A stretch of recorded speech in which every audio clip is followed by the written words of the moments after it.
Selamat siang, salam sejahtera untuk kita semua.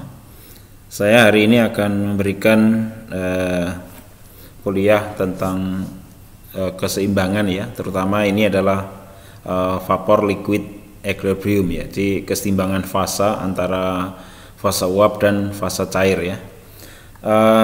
Anda lihat di chapter 13, jadi nanti kita akan pindah-pindah ya dari chapter 13 ke chapter 12 dari buku Smith-Vaness ya.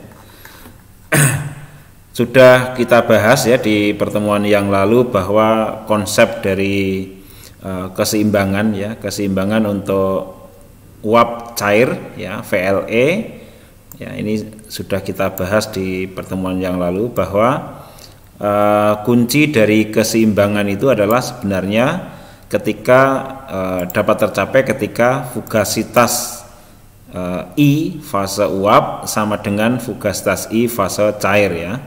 Kemudian yang fugasitas I fase cair ini sama dengan fugasitas I pada keadaan jenuh ya. Nah, prinsip dari keseimbangan ya itu adalah ada di persamaan 48 ya. Jadi FIV ya, fugasitas fase uap dari masing-masing komponen itu sama dengan fugasitas I di fase cair ya. Nah, sehingga kita di sini kan ada dua fase ya, fase cair dan fase uap ya, masing-masing itu mempunyai nilai fugasitas. Nah, keseimbangan itu bisa tercapai jika fugasitas di masing-masing fase itu sama begitu ya, seperti itu. Nah, pada dasarnya fugasitas di masing-masing cairan itu bisa dihitung ya. Ibaratnya dulu bahwa fugasitas itu adalah merupakan simpangan dari tekanannya ya. Jadi seperti itu, ibaratnya seperti itu. Karena jika gas ideal misalnya ya, atau cairan ideal, maka fugasitasnya koefisien fugasitasnya itu akan sama dengan 1 ya. Jadi itu berarti tekanannya sama dengan tekanan totalnya ya, fugasitasnya sama dengan tekanan totalnya. Nah, kita lihat di kalau kita mempunyai campuran ya, fase uap dan fase cair seperti ini ya. Kalau kita mempunyai campuran ya, fase uap, fase cair seperti ini ya. Misalnya kita merebus air ya, cuma kalau air itu kan berarti hanya ada satu komponen ya. Kalau kita ada beberapa komponen di sini atau ini satu komponen juga bisa ya. Di sini ada cairan, ada suhu, tekanan dan komposisi. Kemudian di sini uapnya juga ada suhu, tekanan dan komposisi. Jadi pada keseimbangan dia akan selalu seimbang ya antara cairan dan uap ya. Jadi kalau di sini ada partikel air yang berubah ke fase uap, maka juga ada partikel air yang di fase uap yang berubah menjadi fase cair. Jadi di sini terjadi keseimbangan alias fugasitas di fase uap itu sama dengan fugasitas di fase cair ya. Nah, seperti itu. Kemudian kalau kita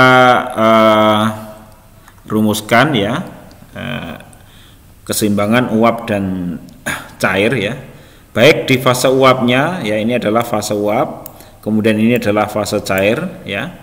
Ini adalah yang sebelah kiri, ini merupakan fugasitas I pada fase uap ya, ini fugasitas I pada fase uap.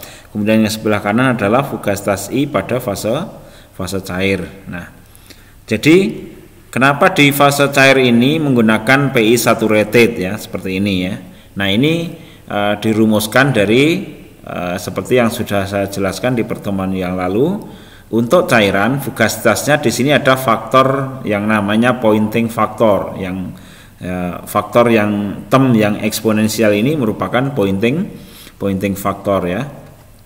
Nah, ini bisa pointing faktornya ini bisa dianggap bisa diabaikan ya pada keadaan yang tertentu, sehingga persamaannya adalah JI kali PI kali P sama dengan XI gamma I kali PI saturated. Jadi PI sama gamma itu apa? Makanya di sini namanya gamma P formulation ya.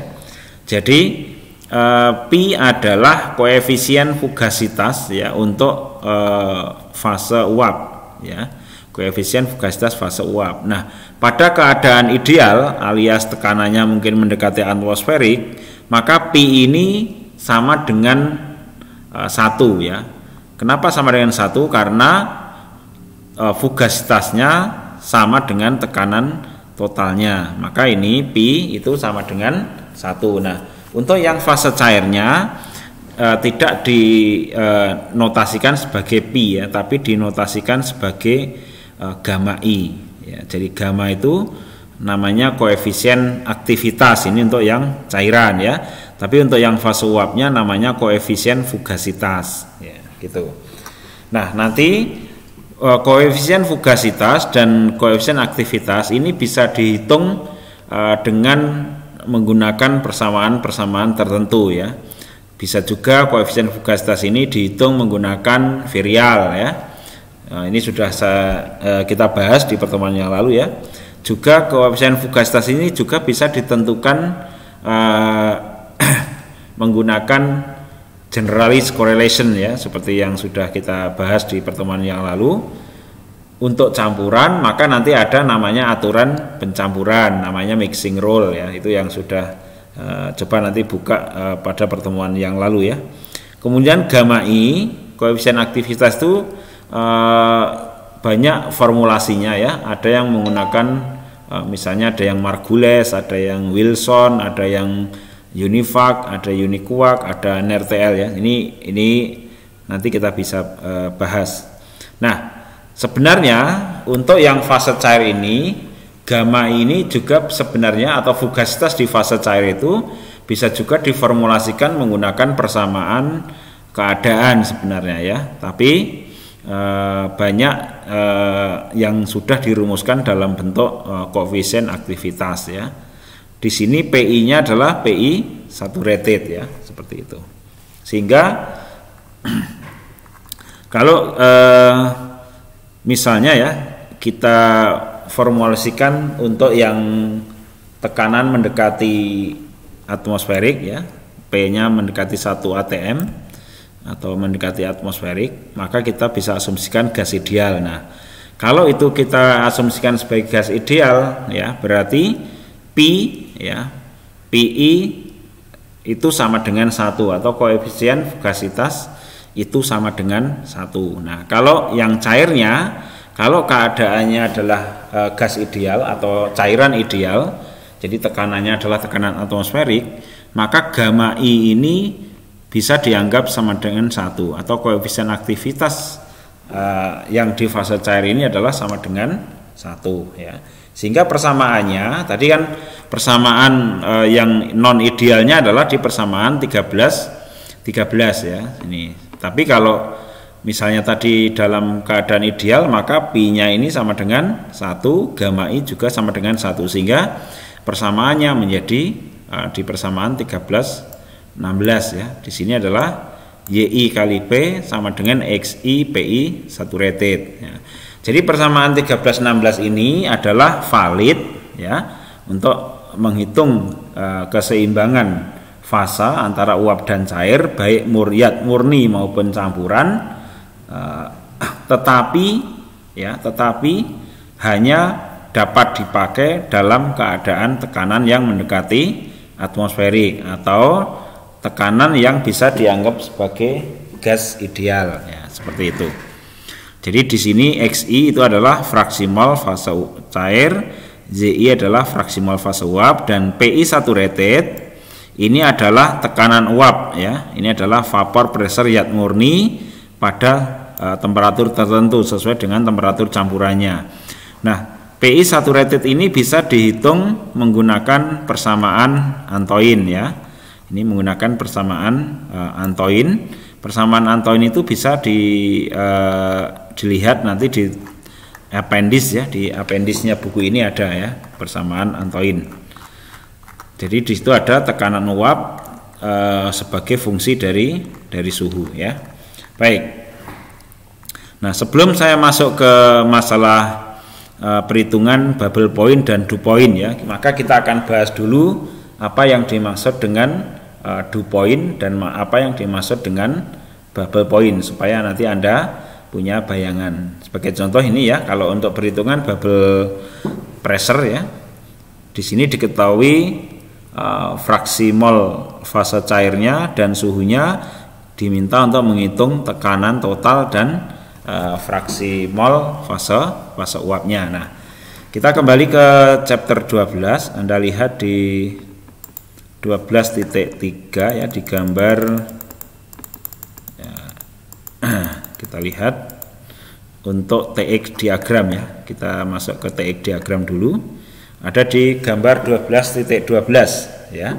Di sini ada gambar 12.12. Ini adalah campuran biner ya antara asetonitril dan nitrometan ya. Komponen satunya adalah asetonitril, komponen duanya adalah nitrometan ya. Nah, di sini mula-mula suatu campuran cair ya. Ini berada di posisi A ya. Jadi posisi A itu adalah posisi subcooled ya. Subcooled itu jauh di bawah suhu didihnya, itu namanya subcooled. Nah, kalau di atas, jauh di atas suhu titik didihnya, itu namanya superheated vapor ya. Tapi kalau di bawah itu namanya subcooled ya. Oke, jadi posisi A ini adalah kita mempunyai campuran cairan antara asetonitril dan nitrometan ya. Ini komposisinya adalah asetonitrilnya 0,6, sedangkan nitrometannya berarti sisanya 0,4 ya. Berarti X2-nya adalah 0,4 ya. Posisinya seperti ini. Ini mula-mula. Jadi saya mempunyai campuran 0,6 asetonitril 0,4 nitrometan ya. Ini dipanaskan ya pada tekanan konstan. Jadi semua ini adalah pada tekanan konstan. Tekanannya adalah 70 kPa ya. Nah, kalau ini dinaikkan suhunya ya sehingga mencapai pada garis kurva yang di bawah ya, TX. Ini TX1. Kurva TX1 ini dinamakan dengan kurva cair jenuh ya, kurva cair jenuh atau saturated liquid ya. Jadi di sini adalah kurva saturated liquid, sedangkan yang kurva yang di atas itu adalah kurva uap jenuh ya. Jadi ketika dipanaskan dan mencapai suhu pada titik B, jadi pada titik B ini misalnya suhunya misalnya ini ya sekitar 77 misalnya ya, 77 derajat.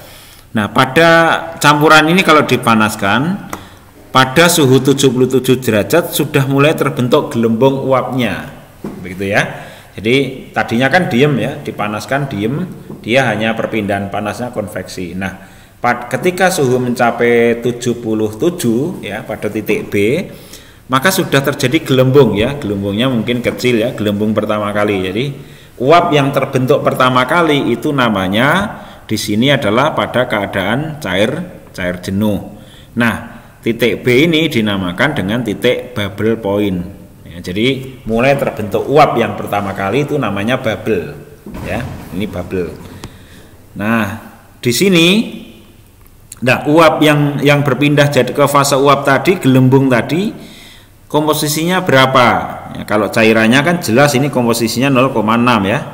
Nah, uap yang menggelembung tadi berapa komposisinya?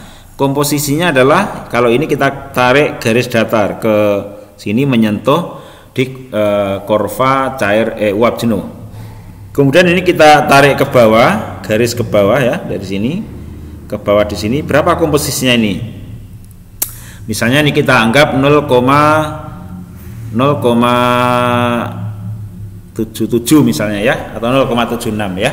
Berarti ini 0,76 asetonitril dan sisanya adalah nitrometan. Itu komposisi fase uapnya. Nah, kemudian campuran cairan tadi yang pada titik B atau pada titik sudah mulai terbentuk uap tadi, kalau dipanaskan secara terus-menerus, dinaikkan lagi suhunya, misalnya di suhu di sini ya, misalnya ini 77 misalnya gitu ya.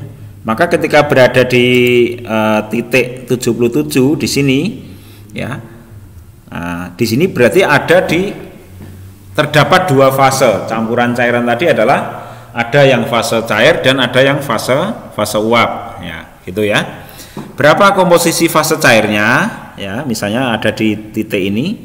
Berapa komposisi fase cairnya? Maka ini kita tarik aja garis datar menyentuh sini, kemudian ini kita tarik ke bawah. Oh, berarti komposisi fase cairnya adalah 0,48 ya, misalnya 0,48 ini ya, 0,48 nitroasetonitril dan sisanya adalah nitrometan. Kemudian berapa komposisi fase uapnya?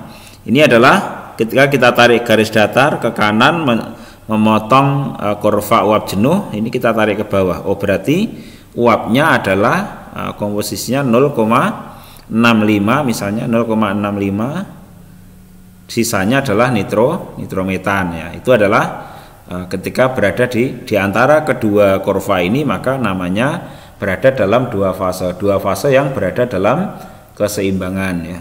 Kemudian kalau diteruskan lagi, dipanaskan, naikkan suhunya lagi, misalnya mencapai suhu 80 derajat. Nah, di titik C ini ternyata itu adalah cairan yang terakhir kali menguap.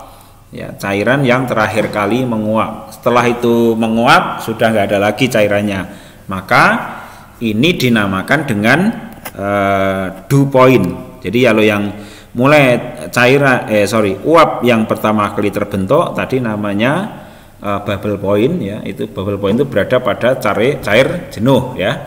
Kemudian yang cairan yang terakhir menguap tadi atau ya keadaan di mana cairan terakhir menguap, maka itu dinamakan dew point ya, atau uap jenuh. Ini berada pada kurva uap jenuh.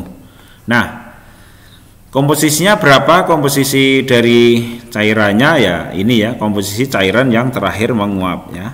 Kemudian kalau ini diteruskan lagi dinaikkan suhunya, maka uapnya, semua uap itu akan naik suhunya sehingga menjadi superheated. Jadi ini selisih antara D dan C adalah selisih superheatednya sebesar berapa begitu ya. Nah, Anda lihat di sini titik yang paling kiri dan titik yang paling kanan ya. Titik yang paling kiri adalah ketika asetonitrilnya adalah 0 ya. Kalau asetonitrilnya 0 ya, berarti di sini murni berisi nitrometan. Jadi di sini adalah temperatur jenuh dari komponen yang kedua, nitrometan. Sedangkan yang ini adalah komponen pertama ya. Ini adalah temperatur jenuh dari dari komponen yang pertama. Demikian juga dengan pressure ya. Ini kalau kita punya PXY diagram seperti ini. Nah, ini kalau tekanan adalah kebalikan dari suhunya. Jadi kalau tekanan itu diturunkan, maka cairan itu akan menguap ya pada suhu yang sama. Misalnya kita ambil suhu 75 derajat Celcius ya. Tekanannya kita turunkan dari 80 ke hingga mencapai misalnya temperaturnya pressernya adalah 48 kilopascal ya.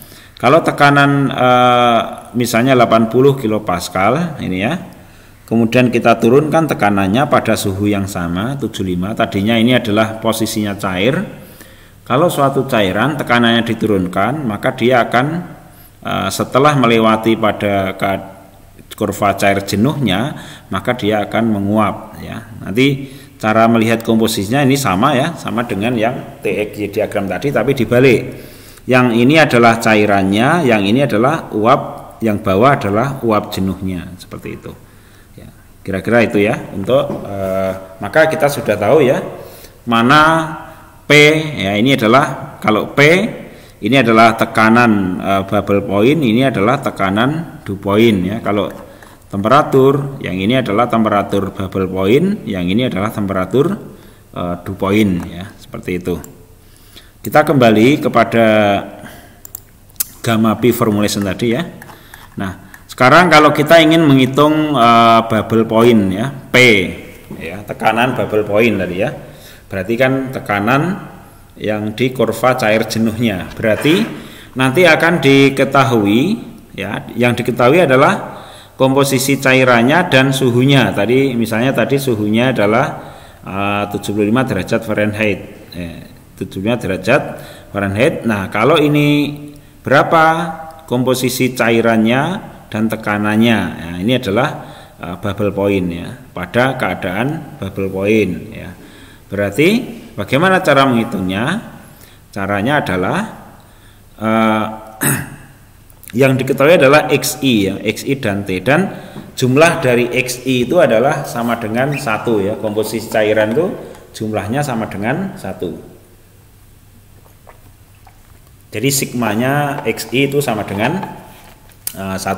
Nah, sekarang kita bisa menghitung komposisi uapnya pada suhu yang diketahui ini ya. Berarti berapa tekanan dan berapa ZI. Nah, caranya adalah kita bisa membuat tebakan ya. Ini kita bisa menghitung pakai Excel sebenarnya. Persamaan dasarnya adalah hanya ini aja ya. ZIP sama dengan XI PI saturated. Jadi ini tadi yang diketahui adalah XI dan T ya. Berarti XI-nya diketahui, suhunya diketahui. Kalau suhu diketahui, kita bisa menentukan PI saturatednya ya. Berarti tinggal kita tebak saja P-nya. Kita tebak P, kita hitung ZI-nya. Jadi P-nya kita tebak ya. ZI-nya kita hitung. Caranya adalah berapa ZI? ZI adalah sama dengan XI kali PI saturated dibagi dengan P. Itu kalau untuk komponen 1. Kemudian yang komponen 2, Z2 sama dengan X2 P2 saturated dibagi dengan P. Nah, nanti silahkan dijumlah. Z1 dan Z2 tadi jumlah. Sekarang jumlahnya berapa? Seharusnya sigma ZI itu sama dengan 1 ya. Kalau tidak sama dengan 1 berarti tadi menebaknya tekanan tadi adalah salah ya. Berarti kita bisa ubah lagi tebakannya P ya. Kita ubah lagi, kita hitung lagi X1 P1 saturated dibagi dengan P. Demikian juga dengan X2 dijumlah lagi. Nah, sampai sigma ZI-nya sama dengan 1. Jadi diubah-ubah tekanannya sampai sigma ZI sama dengan 1. Itu adalah untuk menghitung P bubble point. Nah, Anda bisa gunakan ini pakai Excel ya sebenarnya. Anda bisa pakai Excel, kemudian Anda bisa gunakan add-on solver ya.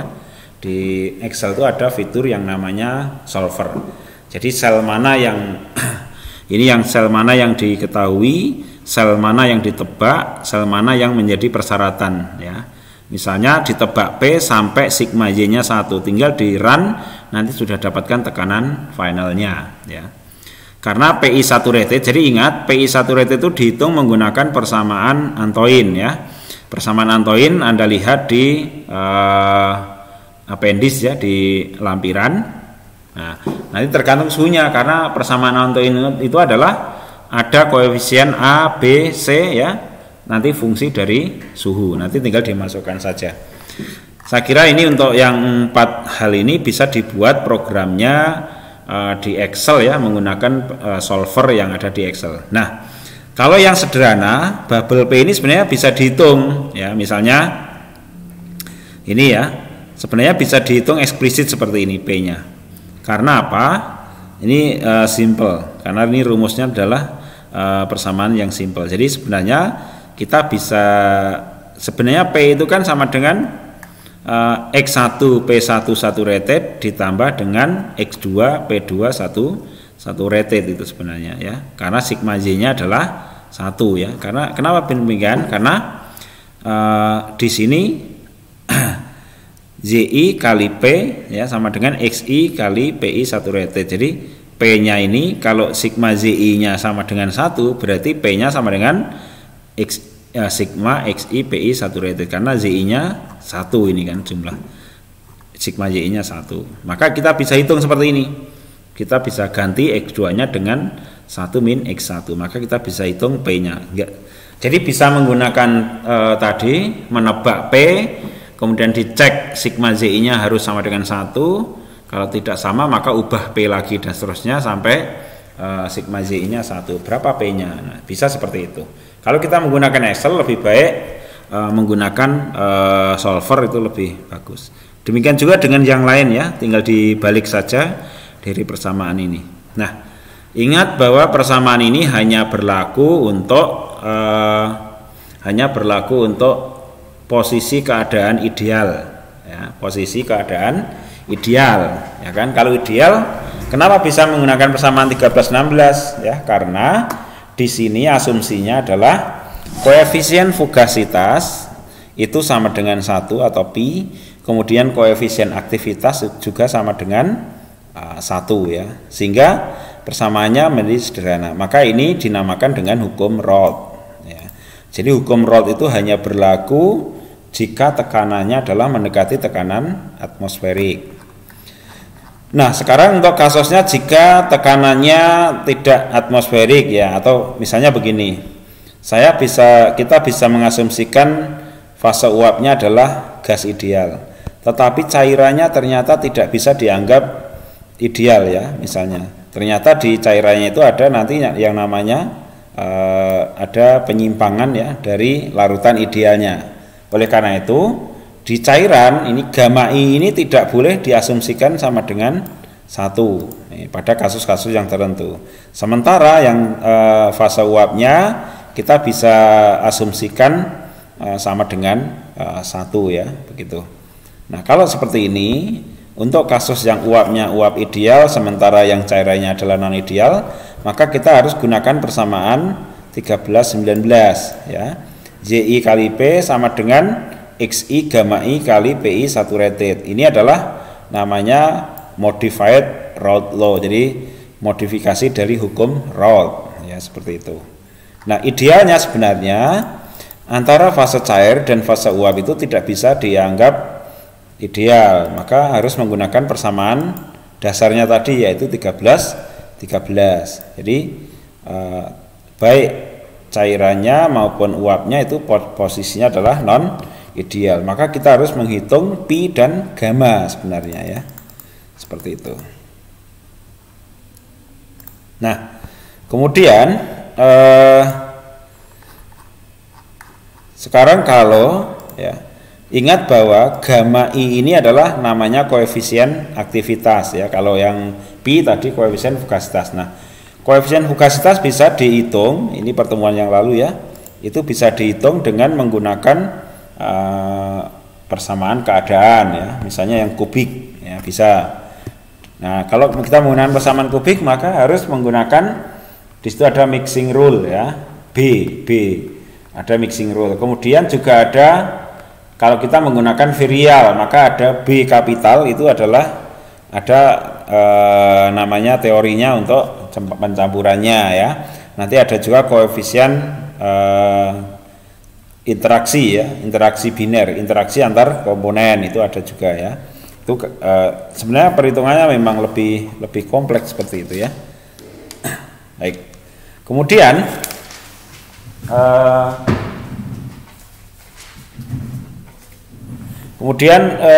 kalau kita asumsikan bahwa dua-duanya non ideal ya, kita harus menghitung pi maupun menghitung gamma ya. Salah satu contoh adalah untuk menghitung gamma ini adalah menggunakan persamaan ya, nanti ada Wilson ya. Nanti ada Wilson ya, contohnya ini ya. Nah, ini adalah example 13.1. 13.1 ini adalah koefisien aktivitasnya, ada modelnya di sini ya, ada modelnya. Ln gamma 1 sama dengan AX2 kuadrat, ln gamma 2 sama dengan AX1 kuadrat. A-nya ini diketahui ya, kalau ini kan dari eksperimen begitu. Kemudian P1 saturatednya juga diketahui. Maka kita bisa menghitung baik untuk tekanan maupun komposisinya, apakah itu bubble atau DU ya. Tapi yang paling penting di sini harus diketahui ini gamma, persamaan gammanya ini ya. Kalau P saturatednya kan bisa dicari dari appendix ya, seperti itu. Kemudian kita juga mengenal ya, dulu di pemisahan ya dengan distilasi dulu ada alfa ya. Alfa itu sama dengan perbandingan antara Z1X1 dibagi Z2X2 ini ya. alfa 12 sama dengan Y1 dibagi X1. Jadi komposisi komponen pertama fase uap dibagi dengan komposisi cairan komponen pertama dibagi dengan komposisi fase uap komponen kedua dan komposisi fase cair di komponen yang kedua. Itu namanya relatif volatility ya. Semakin tinggi relatif volatility-nya maka berarti beda tekanan uapnya makin besar, sehingga kedua komponen ini bisa dipisahkan dengan lebih mudah. Tapi kalau relatif volatility-nya mendekati 1 alias titik didihnya hampir bersamaan atau tekanan uapnya hampir sama, maka kalau seperti itu maka lebih susah untuk dipisahkan dengan menggunakan metode penguapan ini ya.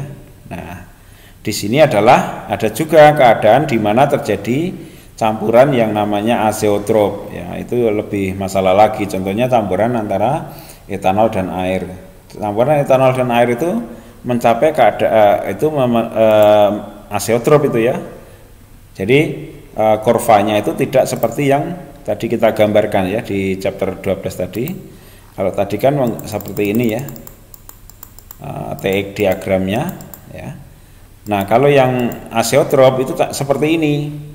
Nah, maka di sini susah sekali, begitu di sini mencapai di sini maka tidak bisa melompat ke sini. Maka salah satu cara untuk bisa memurnikan etanol air maka harus menggeser posisi azeotropnya ini ya.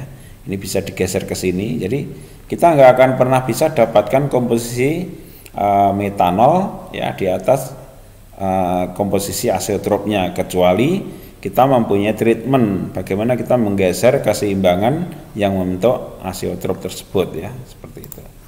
Nah, kemudian sekarang kita fokus ke gamma. Gamma tadi yang pertama bisa dihitung ya menggunakan namanya nanti ya. Nanti itu ada namanya Margules ya, ada persamaan Margules. Sebentar ya.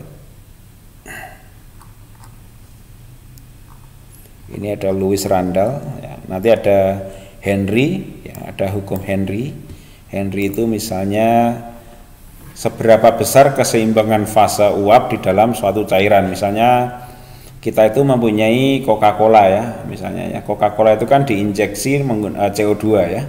CO2 diinjeksikan ke dalam Coca-Cola. Kira-kira seberapa banyak CO2 yang bisa diinjeksikan ke dalam minuman fase cair tersebut ya, sehingga itu bisa ada gas CO2 yang terlarut. Nah, itu posisi keseimbangan itu yang dinamakan dengan hukum Henry ya. Dia mengikuti hukum Henry. Kemudian nah ini ya, ini adalah namanya konstanta Henry, ada CO2, ada CO. Maka kita tidak bisa menginjeksikan oksigen ke dalam air. Lebih banyak oksigen pasti ada keseimbangannya karena di sini ada konstanta Henry ya, seperti itu. Contohnya lagi adalah untuk gamma ya. Ini juga ada yang namanya, nah ini ya, ada sebentar, Van Laar ya, ada persamaan Margules ini ya, Margules. Margules ini adalah persamaan yang dipakai untuk menghitung gamma tadi ya. Kalau yang koefisien fugasitas kan kita hitung menggunakan persamaan keadaan atau virial atau generalized correlation yang sudah kita bahas di pertemuan yang lalu ya. Sekarang kalau gamma 1 atau gamma 2 tergantung berapa campurannya nih, maka kita hitung menggunakan persamaan Margules ya. Juga bisa dengan menggunakan persamaan Van Laar ini ya. Nah, ini adalah persamaan Van Laar ya. Ini Van Laar. Ini juga untuk menghitung gamma 1 dan gamma 2 ya. Kemudian juga ada persamaan Wilson ya. Ini ada persamaan Wilson. Persamaan yang digunakan untuk menghitung gamma ya. Ada juga nanti uniquark ya. Ada uniquark, kemudian juga ada univac ya. Kemudian juga ada NRTL ya. Nanti kalau kita menggunakan HISIS, kita kalau yang cairan ya kita bisa sering menggunakan ini ya, NRTL, uniquark, univac atau Wilson. Nah, kita tinggal pilih saja ya mana yang paling akurat ya. Kita bisa pilih Margules, Vanlar ya, bisa pilih NRTL, Modified NRTL, ada Univac, Uniquark dan seterusnya ya. Tinggal silakan dipilih. Nah, ini adalah persamaan yang NRTL ya. Maka kalau kita menggunakan HISIS, maka kita harus tahu persamaannya sebenarnya seperti apa. Ya, ini adalah NRTL. Nah, maka yang paling kompleks adalah ketika kita menghitung koefisien fugasitas atau koefisien aktivitas untuk yang multi komponen. Ya, kalau komponennya biner masih mudah, tapi kalau komponennya banyak itu menjadi lebih kompleks ya. Nah, seperti itu. Ini contohnya ya. Nah, saya kira nanti bisa dilihat di sini ya. Kemudian oke ya, seperti ini ya. Nanti intinya itu ya, intinya bagaimana kita menghitung koefisien fugasitas dan koefisien aktivitas. Koefisien aktivitas bisa kita hitung menggunakan persamaan Vanlar, Margules ya, NRTL dan seterusnya. Nah, kalau yang persamaan fugasitas ya, kita bisa hitung dari pertemuan yang lalu sudah saya jelaskan ya, ini tentang perhitungan koefisien fugasitas ya. Coba kita lihat sebentar ya.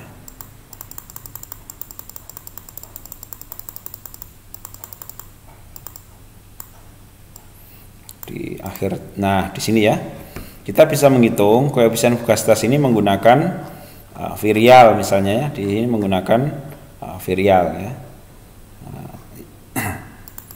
baik untuk zat murni maupun untuk yang campuran ya. Kita contoh kemarin yang terakhir kita rumuskan adalah fugacity dan fugacity koefisien ya. Kita hitung kemarin itu menggunakan virial ya, ini virial. Fugacity koefisien menggunakan virial. Virial itu adalah persamaan 336, Z sama dengan 1 plus BP per RT ya. Maka B-nya ini bisa dihitung menggunakan ini. Ini namanya mixing rule ya, atau aturan pencampuran biner.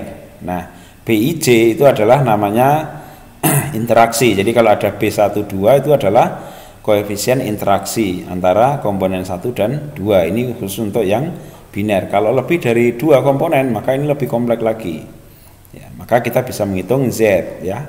Kemudian Z ini dimasukkan di persamaan 1060 ya, dimasukkan ke persamaan 1060, maka kita bisa dapatkan nilai dari pi-nya. Jadi seperti itu. Jadi pi tergantung dari Z. Z bisa kita hitung menggunakan virial atau bisa kita hitung menggunakan ya, selain virial kita juga bisa menghitung menggunakan generalis correlation ya, menggunakan generalis correlation ini yang di persamaan 1066 ya, seperti ini ya. Maka kalau sudah kita dapatkan B0, B1, omega, maka kita bisa menghitung Z. Kalau Z sudah bisa kita hitung, maka kita bisa menghitung pi-nya ya, atau pi bisa dihitung langsung aja. Pi sama dengan eksponensial PR per TR kali B0 plus omega B1. Ini adalah persamaan 1068 adalah bisa kita pakai untuk menghitung pi ya, dari kalau kita menggunakan generalis correlation ya. Nah, kalau untuk yang campuran ya, extension to mixture campuran, kita bisa formulasikan di persamaan 1069 ya, 1069 ya, di sini ya. Ini adalah untuk menghitung BIJ ya, BIJ sama dengan B0 ditambah omega B1 ya. B1 nya nanti dihitung bagaimana ya, ini fungsi dari TR ya, dari persamaan 361 3662 ya. Kemudian BIJ ya, BIJ adalah ini ya, dimana BIJ adalah seperti ini ya. Kemudian omega bisa untuk campuran juga seperti ini ya. Nanti tinggal dipakai untuk menghitung pi-nya ya. PI yang kita hitung ya menggunakan persamaan 10.64 ya. Jadi kalau kita di sini ada 1065 ini, atau kita hitung ZI-nya dulu menggunakan tadi generalis correlation, kemudian dimasukkan ke sini, maka pi-nya bisa kita hitung ya. atau kita bisa menggunakan 1064 di sini ya. Hanya BKK-nya BKK bisa kita hitung dari sini yang tadi ya. BKK-nya bisa kita hitung di sini ya. Ini BIJ-nya ini ya. BIJ bisa kita hitung dari ketika kita punya BIJ ya, seperti ini. Jadi kira-kira itu ya untuk menghitung keseimbangan fasa ya, untuk keseimbangan uap cair, untuk campuran maupun zat murni ya. Nah, silahkan nanti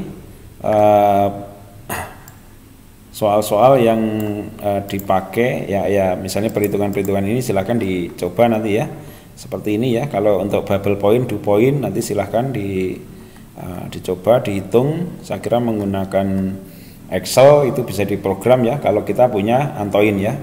Nanti kalau kita lihat di belakang di appendix juga ada Antoin ya. Nanti kita lihat coba ya. Di sini ada Antoin ya.